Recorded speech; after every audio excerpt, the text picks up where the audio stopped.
नमस्कार सर्वांना, good morning. तर आता वाजलेले आहेत पहाटेच्या 5:30. नेहमीपेक्षा आज जरा थोडंसं मी लवकर उठलेली आहे, कारण आज वार आहे गुरुवार आणि मी स्वामींचे 11 गुरुवार करण्याचा संकल्प आजपासून घेतलेला आहे.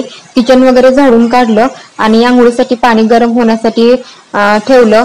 हॉल वगैरे झाडाचा राहिलेला आहे, पण म्हटलं की श्रेया आणि श्रेयाचे पप्पा झोपलेले आहेत. मग किचन झाडून म्हणलं आता आपलं ब्रश वगैरे करून आंघोळ करून ते उठते तोपर्यंत देवपूजा वगैरे करून घ्यावी. नंतर मग श्रेयाचा टिफिन वगैरे बनवून तिला स्कूलमध्ये सोडायचं आणि नंतर मग पारायणाला सुरुवात करायची.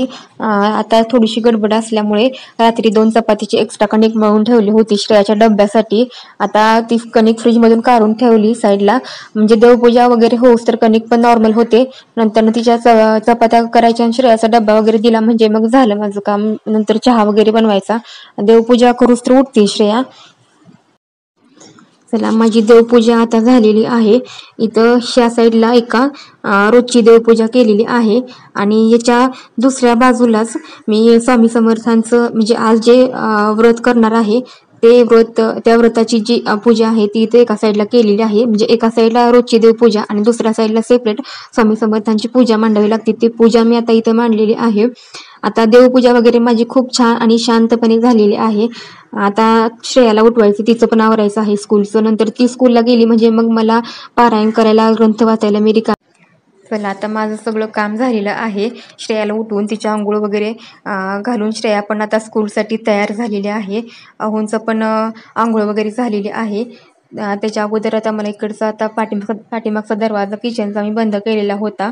म्हटलं आता श्रेयाला उठवून तिला आंघोळ वगैरे घालू तर दरवाजा बंदच ठेवावा म्हटलं. श्रेया आमची इकडे हॉलमध्ये तयार होते, तिचं तीच तयार होते. तुम्हाला दाखवते बघा ती कशी तयार होते. ही आमची छोटीशी लाडूबाई स्कूलला जाण्यासाठी तयार झालेली आहे आता. आणि मिस्टरांचा इकडं आता व्यायाम चालू आहे, प्राणायाम वगैरे करतात ते. आता यांचं झालं दोघांचं की चहा वगैरे बनवायचा, चहा घ्यायचा. हिचं पाठीमागे दुसरंच काहीतरी चालू असतं.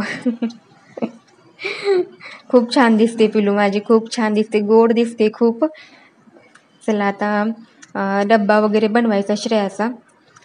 आधी तिच्या आंघोळ वगैरे आता श्रेयाचं स्कूलचं आवरलं आणि अहोंचे प्राणायाम होते तोपर्यंत म्हटलं चहा आणि दूध वगैरे गरम करून ठेवावं.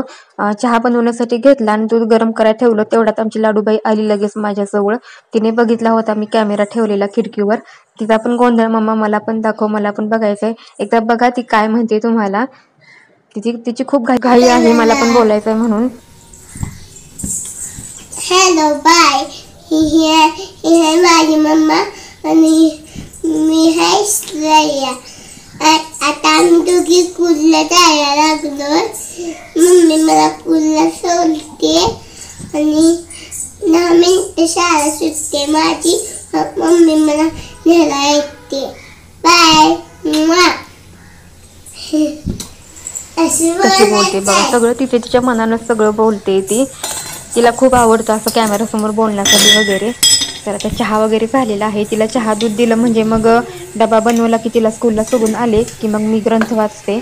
म्हणजे माझा आणि अहोंचा चहा झालेला आहे. आमची लाडूबाई तर रुसून बसलेली आहे. तिने काही चहा घेतलाच नाहीये, रुसून बसली होती. पप्पांबरोबर स्कूलला जायचं म्हणून रोज गोंधळ घालते.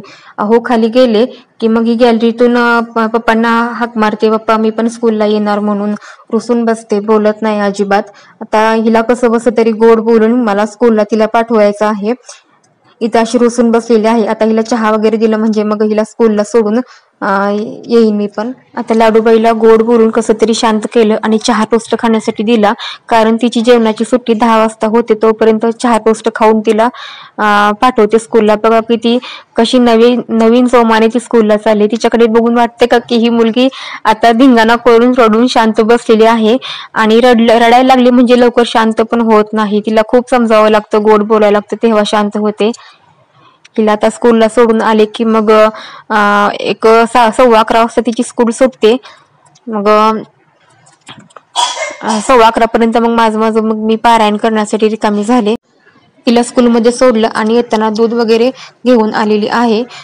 जवळपासच गाई आहे एक जणाची, तिथं आम्ही रतीब लावलेला आहे. तिथून येताना तिला स्कूलवरून सोडून येताना रोज दूध घेऊन यावं लागतं.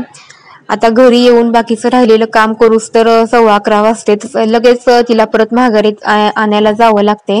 पण आता काम तसंच ठेवून आता मला ग्रंथ वाचनासाठी बसावं लागणार आहे. श्रेयाला स्कूलमधून सोडून येऊन माझं थोडंसं आवरून आता मी ग्रंथ वाचण्यासाठी बसलेली आहे. 8:30 वाजलेले आहेत. 8:30 वाजता मी ग्रंथ वाचण्यासाठी बसलेली आहे. 11:15 पर्यंत माझा ग्रंथ वाचून होतोय. याच्यामध्ये 21 अध्याय आहेत. ते 21 अध्याय आपल्याला आज एका दिवसात वाचून पूर्ण करायचे असतात. म्हणजे एकदा बसलं ग्रंथ वाचायला म्हणजे 21 अध्याय पूर्ण झाल्याशिवाय उठायचं नाही. 11 वेळा तारक मंत्र म्हणायचे असतात. 11 स्मरणिका करायच्या असतात. नंतर स्वामी समर्थांची आरती करायची असते. एवढं काय माझं 11:15 वाजेपर्यंत होणार नाहीये, पण ग्रंथ वाचून तर होते माझा 11:15 पर्यंत. 8:30 ते 11:15 21 अध्याय जे आहेत ते वाचून होतात.